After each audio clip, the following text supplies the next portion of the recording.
बिस्मिल्लाहिर्रहमानिर्रहीम। अस्सलाम वालेकुम डियर स्टूडेंट्स, मैं हूं आपका biology instructor Ubaidur Rahman bag.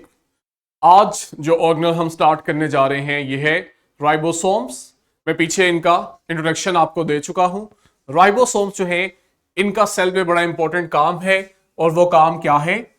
ये प्रोटीन बना रहे हैं। प्रोटीन बनेगी तो सेल अपने नॉर्मल फंक्शन परफॉर्म करेंगे और सेल सरवाइव करेंगे। स्ट्रक्चर वाइज अगर हम देखें ना, तो आपको राइबोसोम में दो चीजें बहुत इंपॉर्टेंट नजर आएंगी। एक राइबोसोमल आरएनए और दूसरा आपके पास प्रोटीन। यानी प्रोटीन्स और राइबोसोमल आरएनए जब मिलते हैं ना, तो ये मिलके राइबोसोम्स बनाते हैं। यानी राइबोसोम इन दो स्ट्रक्चर्स के बने हैं। इसी बेस पे हम राइबोसोम को एक और नाम भी देते हैं, which is ribo nucleo protein. यानी वो स्ट्रक्चर्स जो राइबोसोमल आरएनए और प्रोटीन के मिलने से बने हैं। अब अगर आप साइड पे डायग्राम को भी देखो, तो डायग्राम में भी ये चीज मैंने हाईलाइट की है कि इनमें दो सब यूनिट्स होते हैं, दो स्ट्रक्चर्स होते हैं राइबोसोम के, जो मिलके कंप्लीट राइबोसोम बनाते हैं। एक स्मॉलर सब यूनिट और एक लार्जर सब यूनिट मिलेंगे तो ही आप देखोगे कि आपके पास राइबोसोम फंक्शनल फॉर्म में आएगा। और जब वो फंक्शनल फॉर्म में आएगा तो ये राइबोसोम क्या करेगा? ये मैसेंजर आरएनए को पढ़ेगा और इससे प्रोटीन की एक चेन बनाएगा, जिसे फिर आगे सेल यूज करेगा। ठीक है। अभी राइबोसोम जो है ना, ये ऐसा ऑर्गेनल है जो हमें प्रोकैरियोटिक और यूकैरियोटिक सेल दोनों में मिलता है। ठीक है। मैंने आपको एग्जाम्पल में समझाया हुआ है जब हमने प्रोकैरियोटिक यूकैरियोटिक सेल की बात की थी। जो यूकैरियोटिक सेल्स थे मैंने बताया था इनमें मेम्ब्रेन वाले ऑर्गेनल्स होते हैं, ये इनकी फीचर है, जबकि प्रोकैरियोट्स में मेम्ब्रेन वाले ऑर्गेनल्स नहीं होते। अब राइबोसोम एक ऐसा ऑर्गेनल है जो हमें प्रोकैरियोट्स और यूकैरियोट्स दोनों में मिल रहा है। तो इसका ऑब्वियस मतलब यह हुआ कि राइबोसोम के राउंड मेम्ब्रेन नहीं होती, ये नॉन मेम्ब्रेनस ऑर्गेनल है। ठीक है। अब है तो दोनों में ही, लेकिन डिफरेंस होता है। जो प्रोकैरियोटिक राइबोसोम्स होते हैं ये कंपैरेटिवली स्मॉल होते हैं और इनको हम रिप्रेजेंट करते हैं 70S से। अब जो यूकैरियोटिक राइबोसोम्स हैं ये कंपैरेटिवली लार्जर हैं और इसे हम रिप्रेजेंट कर रहे हैं 80S से। ये मैं आपको अंडरस्टैंड करवाता हूं 70S 80S क्या है, फर्क आप समझ लो। हमारे पास अगर हम प्रोकैरियोटिक सेल को देखें तो इनमें जो राइबोसोम्स हैं दो सब यूनिट्स है ना, तो बड़ा सब यूनिट 50S का है, छोटा जो है वो 30S का है। और जब ये दोनों कंबाइन करते हैं तो हम कहते हैं कि 70S का राइबोसोम बनता है। यूकैरियोट में फर्क है, यूकैरियोट चूंकि थोड़े से बड़े हैं तो यहां आपके पास larger sub unit 60S, smaller 40S का होता है, और ये मिलके 80S वाला राइबोसोम बनाते हैं। अब S क्या है जिसके जरिए मैं ये आपको रिप्रेजेंट कर रहा हूं? नीचे अगर आप देखो मैंने बताया है S जो है इसका मतलब है स्वेडबर्ग यूनिट। और ये यूनिट क्या करता है? ये असल में आपको सेडिमेंटेशन रेट बताता है, और सेडिमेंटेशन रेट हमारे पास सेंट्रीफ्यूगेशन के दौरान आता है, और ये हमें बताता है कि कौन से पार्टिकल्स जल्दी या देर सेटल होते हैं। अब ये तो थ्योरेटिकल इंफॉर्मेशन है, आइए इसका कंसेप्ट समझते हैं। असल में हमारे पास एक प्रोसेस है जिसे हम सेंट्रीफ्यूगेशन कहते हैं। इस सेंट्रीफ्यूगेशन प्रोसेस के दौरान हम क्या करते हैं? हम सेल के डिफरेंट स्ट्रक्चर्स को आइसोलेट करते हैं ताकि हम उन्हें डिटेल में पढ़ सकें। मेम्ब्रेन को जब हमने पढ़ना था ना, तो वहां हमारा एक SLO था कि कुछ ऐसी टेक्निक्स बताएं जिससे आप सेल मेम्ब्रेन के स्ट्रक्चर को पढ़ सकते हो। तो अगर आपको याद हो वहां हम सेंट्रीफ्यूगेशन पढ़ चुके हैं, सेल सेंट्रीफ्यूगेशन के नाम से। अब होता यह है कि जब आप यहां पे सेल रखते हो, ठीक है, हम एक छोटी सी ट्यूब लेते हैं, उस ट्यूब के अंदर हम अपना सेल डाल देते हैं और इसको सेंट्रीफ्यूग करवाते हैं। सेंट्रीफ्यूग के दौरान क्या होता है कि मशीन इस ट्यूब को रोटेट करवाती है। जब मशीन इस ट्यूब को रोटेट करवाती है तो इसमें सेंट्रीफ्यूगल फोर्स जनरेट होती है, जो आप फिजिक्स में पढ़ के आए हो, जो सेंटर से बाहर की तरफ लगती है। सेंट्रीफ्यूगल फोर्स क्या करती है कि वो सेल को रप्चर करके इसके ऑर्गेनल्स को अलग करती है। अब आपके पास जितना बड़ा स्ट्रक्चर होता है ना, वो उतने ही जल्दी सेल से बाहर आके ट्यूब के नीचे आके सेटल हो जाता है। हम कहते हैं उसकी सेगमेंटेशन हुई है। अब आपके पास राइबोसोम्स जो है ना, हमने कहा इसके दो यूनिट्स हैं, स्मॉलर और लार्जर सब यूनिट। अब जो आपके पास प्रोसेस हो रहे हैं ना, इसको हम मेजर करते हैं एक यूनिट के थ्रू, और इस यूनिट को हम कहते हैं स्वेडबर्ग यूनिट, जो कि क्या बताता है, सेडिमेंटेशन रेट, यानी कि कौन सा ऑर्गेनल जल्दी सेटल हुआ और कौन सा देर में हुआ। जब आपके पास हम राइबोसोम को सेंट्रीफ्यूज कर रहे होते हैं तो आप देखते हो कि इसका लार्जर सब यूनिट इस वैल्यू पे सेडिमेंट बनाता है और स्मॉलर सब यूनिट इस वैल्यू पे 30 पे सेडिमेंट करता है। लेकिन जब आप दोनों को कंबाइन करते हो, कंप्लीट राइबोसोम को स्टडी कर रहे होते हो, तब आप देखते हो कि दोनों मिलके जब सेडिमेंट बनाते हैं तो वो 70 की वैल्यू पे सेडिमेंट होते हैं। ये आपके पास वो मैथमेटिकल कैलकुलेशन नहीं है जहां आप कहो कि एक यूनिट 50 पे है, दूसरा 30 पे हो रहा है, तो जब आप इसको मिलाओगे तो मिला के ये 80 पे होना चाहिए। ठीक है ना, मैथ तो ये कहता है। यहां ऐसे नहीं है। ये जो हम सेडिमेंटेशन प्रोसेस करवा रहे हैं ना, ये स्ट्रक्चर की शेप पे, उसकी डेंसिटी पे डिपेंड कर रहा होता है। ठीक है, तो आपके पास जब दो सब यूनिट्स मिलते हैं और मिलके कंप्लीट राइबोसोम बनाते हैं तो इनकी शेप में फर्क आ जाता है, जिस वजह से आप देखते हो कि जब आप इन्हें सेडिमेंट करते हो तो ये 70 पे आके सेडिमेंट हो जाते हैं, सेपरेट हो जाते हैं सेल से। ठीक है, आईमा ये पॉइंट पिक हुआ। यही काम आप यूकैरियोटिक में भी करते हो। जब आप अलग अलग कर रहे होते हो तो आप देखते हो बड़ा यूनिट 60 है और छोटा जो है वो 40s पे सेटल होता है। लेकिन जब आप कंबाइन करके राइबोसोम को स्टडी कर रहे होते हो तो ये सेंट्रीफ्यूगेशन मशीन में 80 स्वेडबर्ग यूनिट पे आके सेगमेंट बनाते हैं। ठीक हो गया। फंक्शन क्या है जी? अगर हम फंक्शन की बात करें, जरा जिफ को देखो गौर से, आपको यहीं से आइडिया हो जाएगा। ये देखो, ये आपके पास राइबोसोम है पीछे पिंक कलर में, ऊपर की तरफ बड़ा सब यूनिट है, नीचे छोटा सब यूनिट है। जो छोटा सब यूनिट है, अगर आप इसे गौर से देखो, ये मैसेंजर आरएनए को रीड कर रहा है, उसके ऊपर न्यूक्लियोटाइड्स हैं। ये बाहर से जो चीज आ रही है ये ट्रांसफर आरएनए है, और इस ट्रांसफर आरएनए के साथ अमाइनो एसिड अटैच है। जो लार्जर सब यूनिट है ना, ये larger sub unit in amino acids के दरमियान बॉन्ड बना रहे हैं।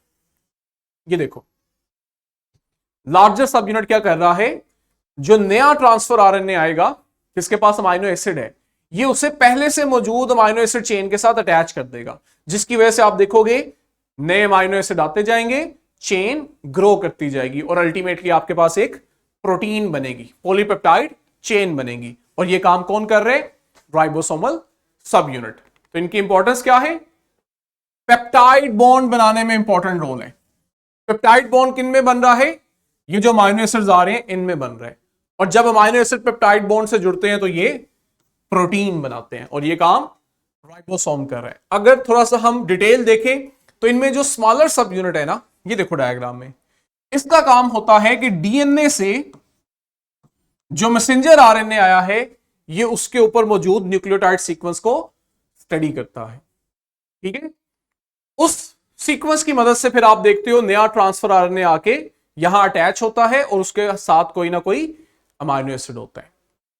अमाइनो एसिड्स को आपस में जोड़ना लार्जर सब यूनिट का काम है, जिससे आप देखते हो आपके पास पॉलीपेप्टाइड चेन बनती है और हम कहते हैं प्रोटीन बन रही है। अब ये प्रोटीन बनाई जा रही है सेल के लिए। बाज़ औक़ात आप देखते हो सेल को कोई प्रोटीन बहुत ज्यादा क्वांटिटी में चाहिए होती है, सेम प्रोटीन है, ज्यादा क्वांटिटी में चाहिए, फिर इस प्रोसेस को स्पीड अप किया जाता है। एक तरीका यह है कि ये आपके पास आरएनए है, सिंगल राइबोसोम आए और वो इसके ऊपर मूव करता करता प्रोटीन बना दे, वो एक प्रोटीन बना दे, दोबारा वो वापस आए, फिर इसको रीड करे और एक प्रोटीन बना दे। टाइम ज्यादा लगेगा। अब सेल के पास इतना टाइम नहीं है, वहां मेटाबॉलिक रिएक्शन बहुत स्पीड से हो रहे होते हैं। फिर इस प्रोसेस को स्पीड अप कैसे किया जाता है कि आप अक्सर देखते हो कि एक ही मैसेंजर आरएनए पे हमें मल्टीपल राइबोसोम्स मिलते हैं।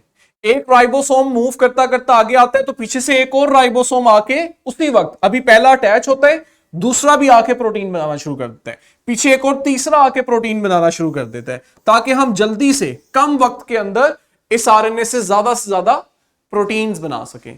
तो ये जो अल्टीमेटली हमारे पास स्ट्रक्चर बना, जिसमें आपके पास एक मैसेंजर आरएनए पे मल्टीपल राइबोसोम्स अटैच हैं, इस कंप्लेक्स स्ट्रक्चर को बच्चों हम पॉलीसोम या पॉली राइबोसोम कहते हैं। एमसीक्यूज है और बहुत इंपॉर्टेंट शॉर्ट क्वेश्चन है।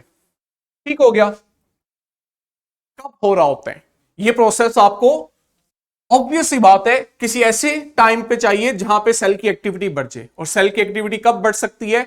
जब सेल में ग्रोथ हो रही है या सेल डिवाइड कर रहा है रेप्लिकेशन के दौरान और उसमें डिवीजन हो रही है। ये वो टाइम है जब आप देखते हो सेल में प्रोटीन की डिमांड को बढ़ा दिया जाता है। ठीक है, आगे वाला मैंने आपको सारा एलैबोरेट कर दिया है। ये देखो इंपॉर्टेंस क्या है कि इसमें हमारे पास प्रोटीन सिंथेसिस का जो प्रोसेस है इसकी एफिशिएंसी बढ़ा दी जाती है, ताकि सेल को प्रोटीन की जो जरूरत है वो वक्त पे पूरी की जा सके। ये देखो जरा, एक मैसेंजर आरएनए है और उसके ऊपर मल्टीपल राइबोसोम्स आके अटैच होते जा रहे हैं और हर राइबोसोम अपनी अपनी प्रोटीन भी बना रहे हैं। देख रहे हो, ये एक एनिमेशन है। ठीक है, मैंने साथ लिंक भी अटैच किया है, सिंपल है, इसमें कोई इतनी कॉम्प्लिकेटेड चीज नहीं है। मैंने आपको स्लाइड में भी ऐड कर दी है, एनिमेशन लिंक भी दे दिया है। सिंपली आपने इसको देखना है, जो प्रोसेस है वो मैं आपको समझा चुका हूं। अब अगर आप स्पेसिफिकली यूकैरियोटिक सेल की बात करो ना, जहां पे सेल में डिफरेंट ऑर्गेनल्स और भी पड़े हुए हैं, तो आप लोग देखोगे कि वहां जो राइबोसोम है ना वो दो तरह से पड़ा होता है। या तो आप देखते हो वो फ्रीली साइटोप्लाज्म में पड़ा हुआ है। फ्रीली का मतलब है वो सेल के किसी और स्ट्रक्चर के साथ अटैच नहीं है, डायरेक्ट साइटोप्लाज्म में पड़ा हुआ है। ठीक है, तो हम कहते हैं ये साइटोप्लाज्म में फ्रीली फ्लोट कर रहा होता है, मूव कर रहा होता है। एक ये टाइप होती है। दूसरी आपके पास वो टाइप आती है जो फ्री नहीं होते। फ्री नहीं है तो कहां है? आप देखते हो सेल का एक और ऑर्गेनल है एंडोप्लाज्मिक रेटिकुलम। ये देखो, ये फिर राइबोसोम्स एंडोप्लाज्मिक रेटिकुलम के साथ अटैच होते हैं। तो इस तरह से आप कहते हो हमारे पास सेल में दो तरह के राइबोसोम है, एक फ्री और दूसरे बाउंड। ये जो एंडोप्लाज्मिक रेटिकुलम के साथ राइबोसोम है, इनकी बड़ी इंपॉर्टेंस होती है सेल में। क्यों? क्योंकि यहां पे जो प्रोटीन बनती है उसे बनाने के बाद एंडोप्लाज्मिक रेटिकुलम को दिया जाता है और एंडोप्लाज्मिक रेटिकुलम इसे फर्दर प्रोसेस करता है और इसको फाइनली मॉडिफाई करता है। अगर जरूरत हो तो आगे गोल्जी ऑपरेटर्स को भेजेगा, मजीद मॉडिफिकेशन की जाएगी ताकि हमारे पास एक फाइनल प्रोडक्ट बनाया जा सके सेल की जरूरत के मुताबिक। इंपॉर्टेंट बात, फ्री है या बाउंडेड है, स्ट्रक्चरली सिमिलर है, स्ट्रक्चर में कोई फर्क नहीं है। काम क्या है जी? प्रोटीन बनाना। ठीक है, वो जो प्रोटीन बन रही है सेल फिर उसको आगे डिफरेंट तरह के फंक्शंस में यूज करता है। जैसे आपके पास स्ट्रक्चर बनाने में यूज कर लेगा सेल उस प्रोटीन को। कुछ प्रोटीन ऐसी भी होती हैं जिनमें एंजाइमेटिक एक्टिविटी होती है, वो सेल के मेटाबॉलिक रिएक्शन को स्पीड अप करती हैं। सिग्नलिंग है, रेगुलेशन है, ये सारे प्रोसेस अभी हमने आगे पढ़ने हैं कि सेल सिग्नलिंग में भी हम देखेंगे प्रोटीन्स इन्वॉल्व होती हैं। ठीक है, और राइबोसोम की जो तादाद है ना, ये सेल टू सेल वेरी करती है। ऐसे सेल्स जिनमें एक्टिविटी ज्यादा होती है उन्हें ऑब्वियसली प्रोटीन सिंथेसिस भी ज्यादा करवानी पड़ती है, तो वहां हमें राइबोसोम्स ज्यादा मिलते हैं। ठीक है, अब बड़ी इंपॉर्टेंट हमें वो एक हिंट दे रहा है थोड़ी सी कि आपके पास वो सेल्स जहां पे रेट ऑफ फोटोसिंथेसिस ज्यादा होता है उनमें आप देखते हो नंबर ऑफ राइबोसोम्स भी ज्यादा होते हैं। अब राइबोसोम अगर आपको याद हो, मैंने बताया था ये आपके पास न्यूक्लियस का एक स्ट्रक्चर था, न्यूक्लियोलाई, ये वहां बन रहे थे। तो जहां पे प्रोटीन ज्यादा वहां पे ऑब्वियस सी बात है राइबोसोम ज्यादा। जहां राइबोसोम ज्यादा वहां इसका मतलब है कि आपके पास न्यूक्लियोलाई जो है वो बड़ा नुमायां होगा सेल के अंदर। ठीक है, एग्जाम्पल अगर हम देखें तो पेंक्रियाटिक सेल। पेंक्रियाटिक सेल्स आपके पास ऐसे सेल्स हैं जो डाइजेस्टिव सिस्टम के लिए बहुत से एंजाइम बनाते हैं। और ये जो एंजाइम है ऑब्वियस सी बात है, हमें मालूम है कि एंजाइम बाय नेचर प्रोटीन होती हैं।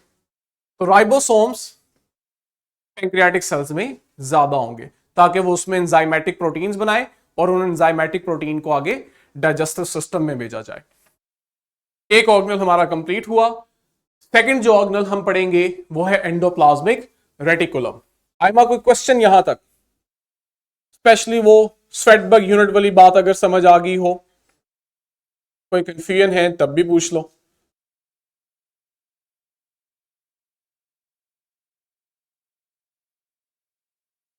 गुड। आगे हम आते हैं एंडोप्लाज्मिक रेटिकुलम पे। जरा डायग्राम को हम अगर स्टडी करें तो सेल में सेंटर में जहां न्यूक्लियस पड़ा होता है, इसके अराउंड हम देखते हैं हमें कुछ मेम्ब्रेन स्ट्रक्चर्स मिलते हैं। ये जो मेम्ब्रेन स्ट्रक्चर है ना, ये जो एक पूरा चैनल बना हुआ है मेम्ब्रेन्स का, ये आपके पास एंडोप्लाज्मिक रेटिकुलम होते हैं। जरा गौर से देखो, हमने न्यूक्लियस में भी ये बात पढ़ी थी कि ये जो नेटवर्क है चैनल्स का, जिसे मैं एंडोप्लाज्मिक रेटिकुलम कह रहा हूं, ये एक तरफ से न्यूक्लियस के साथ अटैच होता है, यानी इसकी एक साइड न्यूक्लियस के पास होती है। ठीक है। और अगर आप इसकी अपीयरेंस को भी देखो तो आपको एक साइड ऐसी मिल रही है जहां पे आपको ये छोटे छोटे ग्रैन्यूल्स मिल रहे हैं, और ये आपके पास ये जो स्ट्रक्चर है इसको मैं चैनल कह रहा हूं, और इस तरह के आपके पास मल्टीपल चैनल्स हैं इसके अंदर, देख रहे हो। और दूसरा अगर आप देखो तो आपके पास इसी में एक और चैनल मिल रहा है जो कि वेजल शेप के। ठीक है। तो ये आपके पास वो फीचर्स हैं जिन्हें हम स्टडी करने जा रहे हैं। डिफाइन कैसे करेंगे? हम देखते हैं कि हमें सेल के अंदर नेटवर्क मिलता है छोटे छोटे चैनल्स का। ये जो चैनल्स है ना, ये आपस में एक दूसरे के साथ लिंक होते हैं। ऐसा नहीं है कि हर चैनल जो है वो अलग अलग पड़ा हुआ है। ये देखो, ये आपके पास एक दूसरे के साथ लिंक है, देख रहे हो।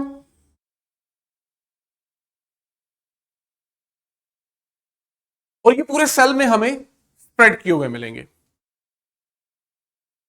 अगर हम स्ट्रक्चर को देखें तो इनमें जो ये चैनल्स हैं जिन्हें हम मेम्ब्रेन ट्यूब्यूल्स भी कह रहे हैं, ये आपके पास ट्यूब शेप के हैं या फिर सैक शेप के हैं। अभी मैं आपको बता के गया हूं, ये जो चैनल्स हैं ये अगर देखो तो आपके पास ट्यूब शेप में भी आ रहे हैं और वेजल या सैक शेप में भी आ रहे हैं।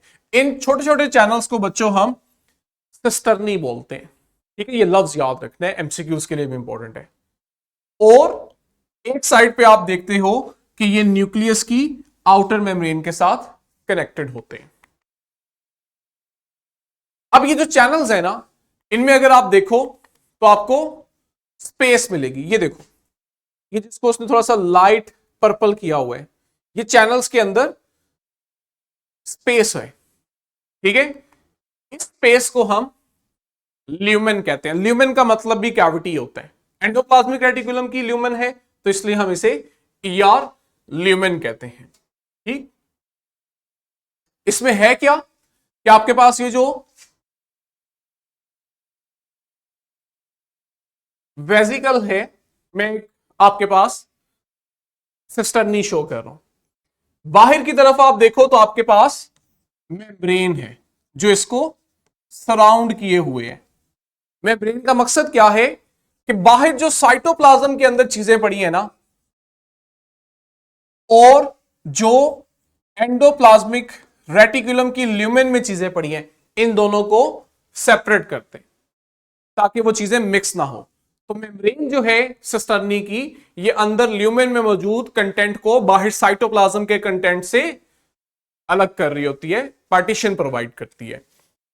अभी मैंने आपको पीछे दिखाया था कि आपको दो तरह के रीजन नजर आ रहे थे। एक में आप देख रहे थे वो छोटे छोटे ग्रैन्यूल्स थे, और दूसरे रीजन में हमें वो ग्रैन्यूल्स नहीं मिले थे। ये जो दो रीजन है ना, इनके नाम है रफ एंडोप्लाज्मिक रेटिकुलम, और आई थिंक सो वो नीचे आ गया स्मूथ एंडोप्लाज्मिक रेटिकुलम। ये आपके पास डायग्राम है, इसको जरा डिटेल से अंडरस्टैंड करो। हमारे पास सेंटर में पड़ा है न्यूक्लियस, जिसके अंदर न्यूक्लियोलाई है या न्यूक्लियोलस है। बाहर की तरफ ये मेम्ब्रेन स्ट्रक्चर्स हैं जिनमें छोटे छोटे सिंगल ट्यूब्यूल्स हैं जो आपस में एक दूसरे के साथ कनेक्टेड हैं। ये जो सिंगल ट्यूब्यूल है इसे आप कह रहे हो सिस्टर्नी, और सिस्टर्नी के अंदर है जी कैविटी, ल्यूमेन, और बाहर जो इसकी मेम्ब्रेन है वो अंदर मौजूद चीजों को बाहर से अलग कर रही है। अब इसमें से एक हिस्सा वो है जहां आप देखो एंडोप्लाज्मिक रेटिकुलम के साथ कि वहां राइबोसोम्स अटैच हैं। ये जो पार्ट होता है ना एंडोप्लाज्मिक रेटिकुलम का, इसे हम कहते हैं रफ एंडोप्लाज्मिक रेटिकुलम, क्योंकि ये हमें माइक्रोस्कोप के नीचे रफ अपीयरेंस दे रहा होता है। और दूसरी साइड अगर आप देखो, यहां पे आपको वो राइबोसोम्स अटैच नजर नहीं आएंगे, इसलिए आपको माइक्रोस्कोप में ये साइड स्मूथ नजर आती है, तो इसे हम स्मूथ एंडोप्लाज्मिक रेटिकुलम कहते हैं। वन बाय वन पढ़ते हैं। जो रफ एंडोप्लाज्मिक रेटिकुलम है ना, राइबोसोम्स की वजह से रफ नजर आ रहा है।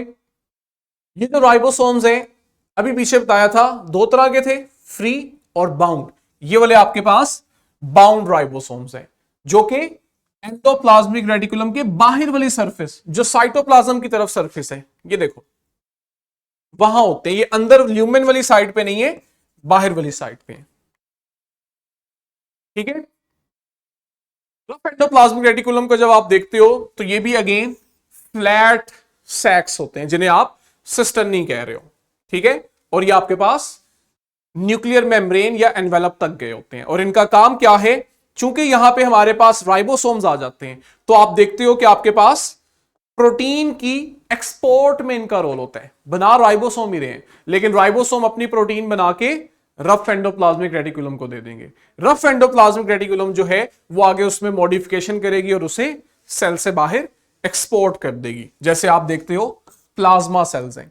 प्लाज्मा सेल्स क्या करते हैं, ये एंटीबॉडीज बनाते हैं। ये बात लिख लो, प्लाज्मा सेल्स जो है ये स्पेशल टाइप के आपके इम्यून सेल्स हैं जो कि एंटीबॉडीज बनाते हैं, और एंटीबॉडीज प्रोटीन्स होती हैं, और वो प्रोटीन्स जो एंटीबॉडीज हैं उन्हें ये सेल से बाहर रिलीज करते हैं। तो वो जो काम है वहां एंडोप्लाज्मिक रेटिकुलम करवा रहा होता है। और इसी तरह अभी हम पीछे पैंक्रियाटिक सेल की एग्जाम्पल पढ़ के आए हैं। फंक्शन की अगर हम बात करें तो क्लियर है हमें, प्रोटीन की सिंथेसिस, चूंकि इसी के साथ राइबोसोम अटैच है तो यहीं पे प्रोटीन की सिंथेसिस होती है, और प्रोटीन बनने के फौरन बाद रफ एंडोप्लाज्मिक रेटिकुलम के पास चली जाती है, और वहां उन्हें असेंबल किया जाता है, उनके अंदर फाइनली पैकिंग होती है, और उन्हें सेल से बाहर एक्सपोर्ट कर दिया जाता है जहां भी उनकी डेस्टिनेशन है। उनकी मंजिल विद इन सेल भी हो सकती है, एक ऑर्गेनल से दूसरे ऑर्गेनल, या फिर उन्हें सेल के बाहर से बाहर की तरफ कहीं और ट्रांसपोर्ट किया जाता है। अब जब आप प्रोटीन को एक्सपोर्ट कर रहे होते हो ना रफ एंडोप्लाज्मिक रेटिकुलम से, तो आप देखते हो कि आपके पास एक छोटी सी वेसिकल बनती है। अगर मैं यहां कहीं दिखा सकूं, जब हम प्रोटीन को एक्सपोर्ट करने लगे हैं, ये देखो, ये आपके पास छोटी छोटी वेसिकल्स हैं। हम प्रोटीन को इसमें रखते हैं, एंडोप्लाज्मिक रेटिकुलम प्रोटीन को इन वेसिकल्स में रखता है और फिर इन्हें खुद से अलग कर देता है। वेसिकल कुछ भी नहीं है, वो जो प्रोटीन है उसके राउंड एंडोप्लाज्मिक रेटिकुलम की मेम्ब्रेन को कवर कर दिया जाता है। सिंपली आप कह लो चीजों को पैक किया गया है, और इन्हें फिर रिलीज कर दिया जाता है।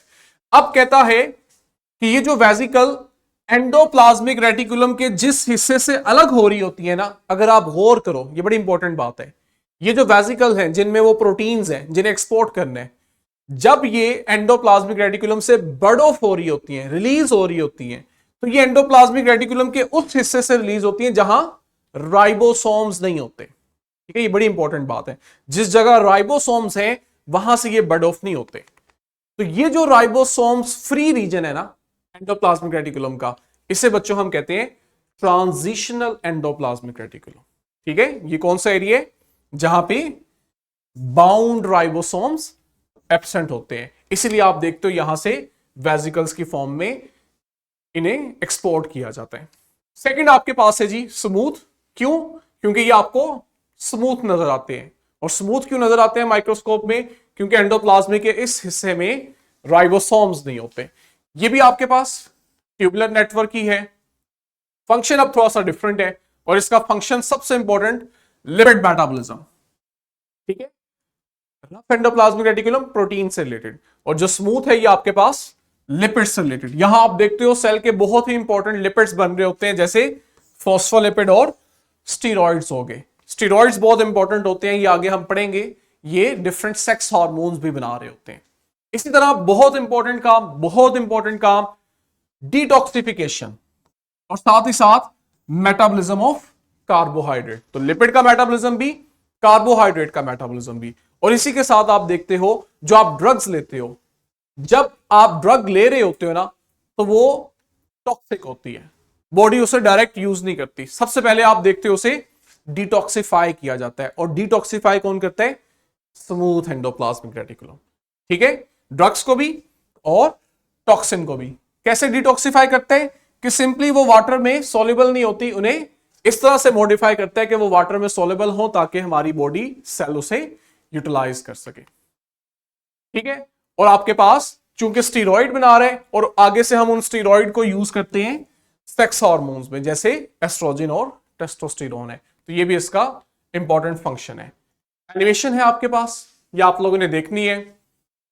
अब हमारी बॉडी में जो एंडोप्लाज्मिक रेटिकुलम है ना, ये मसल सेल्स में भी होते हैं।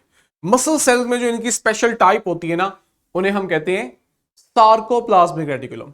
एंडोप्लाज्मिक रेटिकुलम ही है, लेकिन थोड़ा सा फर्क है। एक तो ये कि मसल सेल्स में है, दूसरा आप देखते हो कि ये आपके पास रिच इन कैल्शियम होते हैं। जो मसल का एंडोप्लाज्मिक रेटिकुलम है ना, इसमें बाकी सेल्स के एंडोप्लाज्मिक रेटिकुलम की निस्बत कैल्शियम ज्यादा होता है। और ये कैल्शियम जो है, ये मसल्स की कंट्रैक्शन में इन्वॉल्व होता है। ठीक है, इसलिए हम फिर इसको स्पेशल नाम देते हैं सार्कोप्लाज्मिक रेटिकुलम। ठीक है, एंड पे आपको बताया जा रहा है बोथ SCR एंड RER जो है, ये बायोसिंथेसिस करवा रहे हैं सेल मेम्ब्रेन की। सेल को डिफरेंट कंपोनेंट्स प्रोवाइड करते हैं, जैसे फॉस्फोलिपिड, प्रोटीन्स हो गए, जिससे आप देखते हो कि मेम्ब्रेन बन भी रही होती है, और वो जो सेल मेम्ब्रेन है वो ग्रो भी कर रही होती है। तो बच्चों, आज हमने सेल के बहुत इंपॉर्टेंट 2 ऑर्गेनल्स पढ़े। अच्छे से आप लोगों ने इसको अंडरस्टैंड करना है, बुक से पढ़ना है, जो वर्कशीट क्वेश्चन बैंक दिया गया है वो अटेम्प्ट करना है। फिर कोई क्वेश्चन हो तो कल इंशाल्लाह आप मुझसे पूछ सकते हो। कल हम यहीं आगे स्टार्ट करेंगे। तब तक के लिए अल्लाह हाफिज।